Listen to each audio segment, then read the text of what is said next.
अब जो प्रसंग चल रहा था कि परमात्मा कहते कर्म भ्रम ब्रह्मंड के मैं पल में करहूं नेस, और जिन हमारी दुहाई दी सो करो हमारा बेस। शिव मंडल ब्रह्मापुरी चाहे विष्णु लोक में हो, हमरे गुण भूले नहीं तो आण छुटाऊं तो।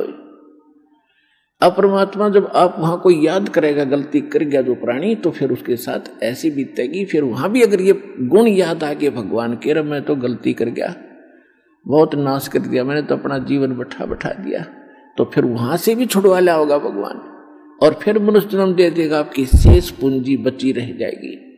इतना दयालु है। अब करेगा वो, अब इस समय में, और इससे पहले जो पिछले जन्मों में कोई गलती हुई थी उनको स्टॉक कर दिया परमात्मा ने। जैसे पहले भी सार नाम मिला बहुत, जब पहले कलयुग में कभी यही आता समय, तो उसमें जो रह गए पार नहीं हुए, और यूं समय बीत गया, और फिर उनका कोई याद आया तो उनको स्टॉक कर दिया भगवान ने।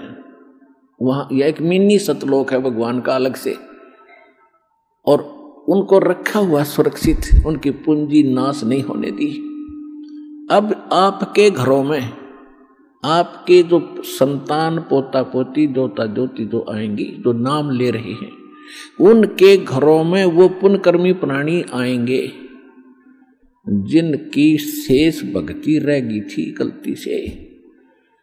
अब उनके इतने अच्छे कर्म होंगे, जन्म से उनको सतभक्ति मिलेगी, वो तो एक का जन्म में पार हो जाएंगे। 101 पीढ़ी पार होगी, 101 पीढ़ी आपकी देख लो।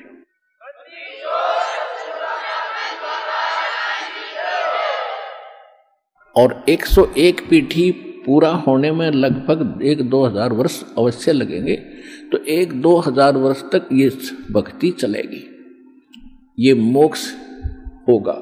उसके बाद क्या होगा कि जो रह जाएंगे पार नहीं होंगे, तो फिर ये माहौल उनको भी वो रह गए यहाँ पर, पार नहीं हुए किसी कारण से, तो आगे हजारों वर्षों तक और एक सतयुग जैसा माहौल, उनमें प्यार स्वभाव ठीक रहेगा।